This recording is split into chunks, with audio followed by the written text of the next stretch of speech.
आज शादी हो रही थी उसकी, किसके साथ हो रही थी, क्यों हो रही थी, ये वो कुछ नहीं जानती थी।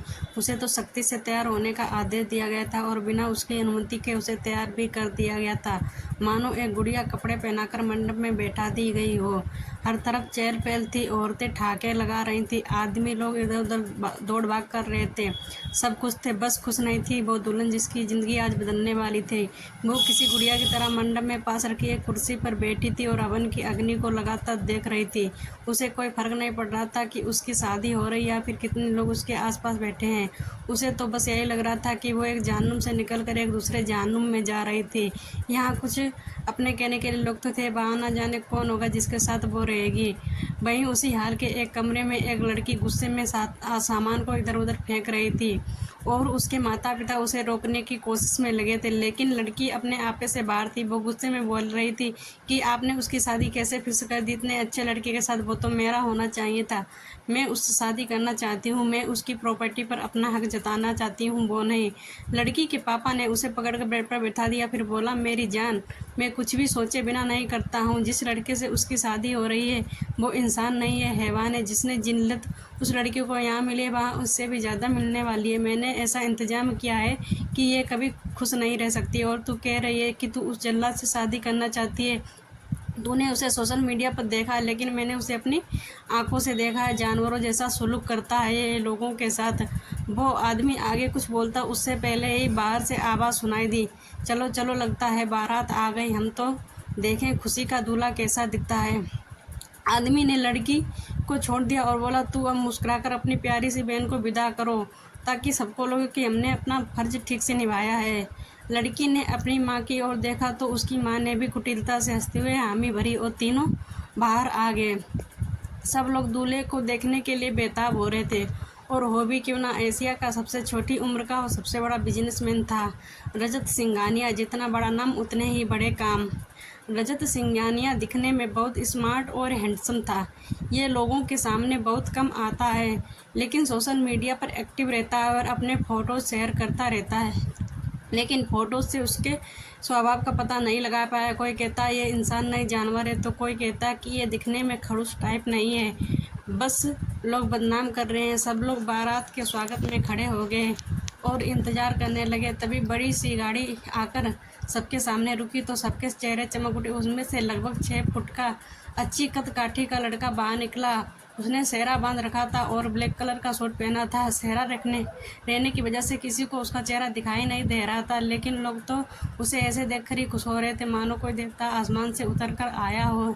ये रजत सिंघानिया था। वो अकेले ही उन लोगों की ओर बढ़ गया तो सब लोग खुसर फुसर करने लगे कि ये अकेला ही क्यों आया है, क्या इसके परिवार में कोई नहीं है या फिर से ये लेकर नहीं आया। रजत जैसे ही सबके पास पहुंचा सबके मुंह बंद हो गए और एक झूठी मुस्कान सबके चेहरों पर खिल गई। अंदर मंडप के पास बैठी खुशी शर्मा को एहसास तक नहीं था कि उसके आसपास अब कोई नहीं है। वो अकेली हाल में बैठी एकटक जमीन को निहार रही थी। तभी पास मंत्र पढ़ रहे पंडित ने कहा, बिटिया तुम काफ़ी देर से यहाँ बैठी हो, बोरियत महसूस नहीं हो रही है। पंडित जी के अचानक बोलने से खुशी थोड़ी डर गई और बिना कुछ बोले सीधी होकर बैठ गए। पंडित जी ने फिर से मंत्र बोलने शुरू कर दिए। बाहर खुशी की चाची रजत की आरती कर रही थी और शादी की सभी रस्में कर रही थी। तभी एक औरत ने रजत को देखते हुए कहा, बेटा आप अकेले आए हो, आपके परिवार वाले नहीं आए। रजत ने अपना चेहरा को एक और करके कहा, आपकी बेटी भी तो अकेले ही जाएगी और शादी मुझे करना, परिवार वालों को नहीं, इसलिए ज़्यादा दिमाग मत लगाइए। रजत के खूबसूरत से चेहरे को देखकर सभी लड़कियां खुशी से जलने लगीं, लेकिन वो कर भी क्या सकती थी। वहीं खुशी की चचेरी बहन ने अपनी मुट्ठी कस ली, लेकिन वो कुछ नहीं बोली। रजत को अंदर लाया गया। रजत ने एक नज़र खुशी को देखा, फिर मंडप में आकर शांति से बैठ गया। कुछ देर बाद खुशी को भी मंडप में बैठा दिया गया और दोनों के फेरे हुए।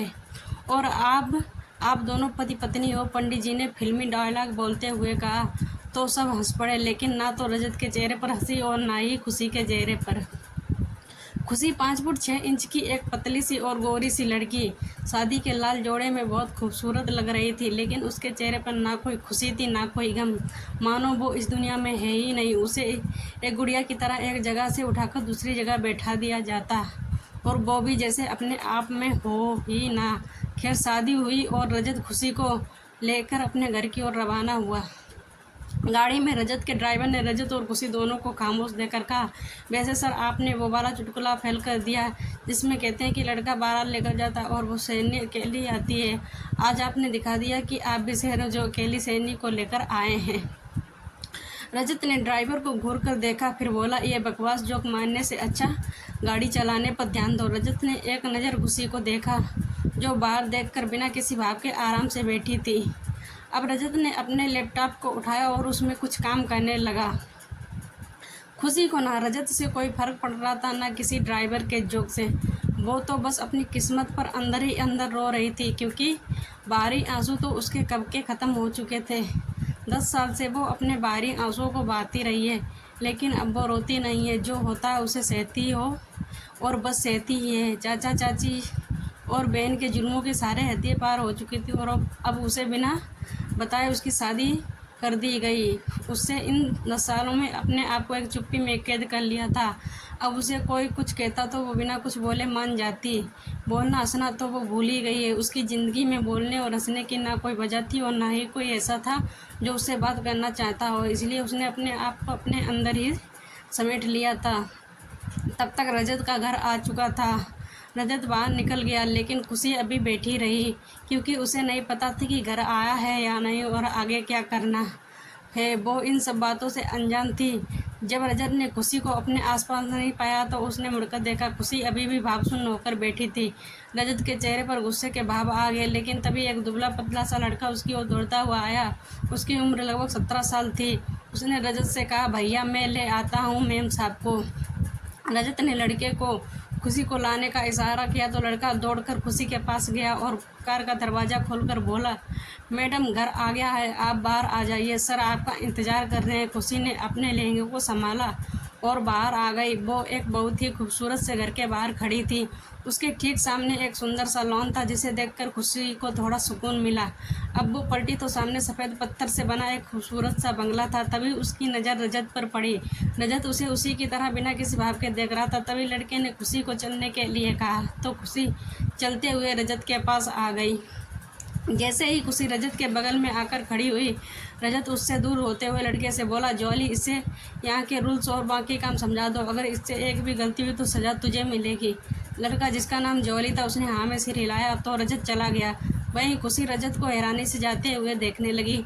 जॉली ने खुशी को देखकर कहा, आप बहुत खूबसूरत हैं मैम।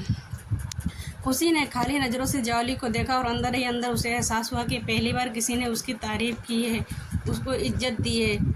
जब जॉली ने खुशी को चेहरे पर कोई एक्सप्रेशन नहीं देखे तो वो उदास होकर बोला, आप भी बिल्कुल सर की तरह ही हैं, लेकिन आपको यहाँ नहीं आना चाहिए था, ये जगह आपके लिए नहीं है।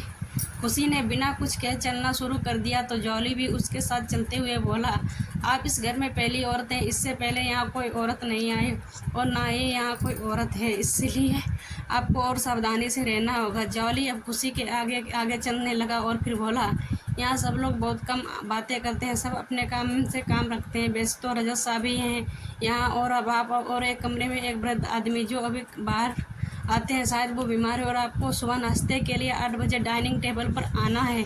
1 मिनट भी लेट होने पर आपको नाश्ता नहीं दिया जाएगा। नाश्ते की टेबल पर ही रजत सर ने आज से आपकी पहली मुलाकात होगी। आपको जो बात करनी है आप वहाँ पर कर सकती हैं। फिर दोपहर का खाना आपके कमरे में पहुँचा दिया जाएगा। आप बाहर नहीं आएंगे क्योंकि तब सर यहाँ नहीं होंगे। रात में 10 बजे आपको फिर से डाइनिंग टेबल पर आना है खाने के लिए। इस वक्त आपको कोई बात नहीं करनी है क्योंकि सर काम करके थक जाते हैं और गुस्से में रहते हैं। जॉली ने सारा काम ऐसे बता दिया मानो उसने डर लगा हो।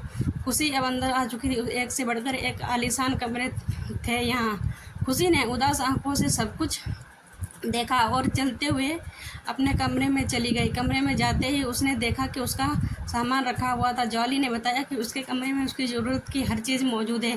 खुशी ने एक बार फिर से कमरे के को देखा और फिर जॉली से बोली कि बा अब अकेले रहना चाहती है। जॉली ने हामी भरते हुए कमरे से बाहर जाने लगे। जाते जाते जॉली ने कहा कि अगर उसे किसी चीज़ की ज़रूरत हो तो बा उसे बुला सकती है। खुशी ने कोई जवाब नहीं दिया और जॉली के जाने के बाद वह बिस्तर पर बैठ गई। वह सोचने लगी कि अब उसकी ज़िंदगी कैसी होगी। क्या वह इस घर में खुश रह पाएगी या फिर उसे और भी ज़्यादा परेशानियों का सामना करना पड़ेगा। इन सवालों के जवाब उसके पास नहीं थे। वह बस इतना जानती थी कि अब उसे इस घर के नियमों का पालन करना होगा और रजत के साथ अपनी ज़िंदगी बितानी होगी। खुशी ने अपने आंसू पोंछे और खड़ी हो गई। उसने अपने लहंगे को देखा और फिर उसे बदलने का फैसला किया। वह ड्रेसिंग टेबल की ओर बढ़ी और वह अपने बालों को सुलझाने लगी। तभी उसने अपने चेहरे को देखा और एक गहरी सांस ली। उसकी आंखों में अभी भी उदासी थी, लेकिन वह अब थोड़ा बेहतर महसूस कर रही थी। उसने अपने बालों को बांध लिया और एक साधारण से ड्रेस में बदल गई।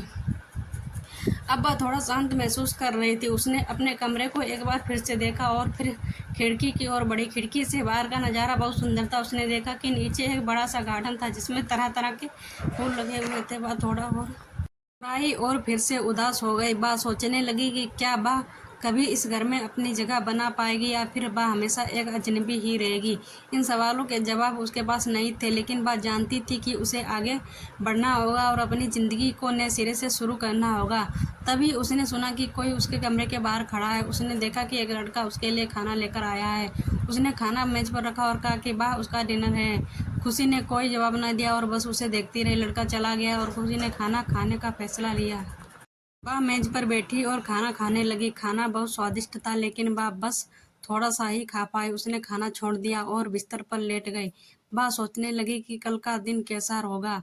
क्या वह रजत से बात कर पाएगी या फिर वह उसे इग्नोर करेगा। इन सवालों के जवाब उसके पास नहीं थे, लेकिन वह जानती थी कि उसे आगे बढ़ना होगा और उसे अपनी ज़िंदगी को नए सिरे से शुरू करना होगा। वह लेट गई और अपनी आंखें बंद कर ली। वह सोने की कोशिश करने लगी, लेकिन उसकी आंखों में नींद नहीं थी। वह बस छत घूरती रही और अपने भविष्य के बारे में सोचती रही। Thanks for watching. Please like and subscribe.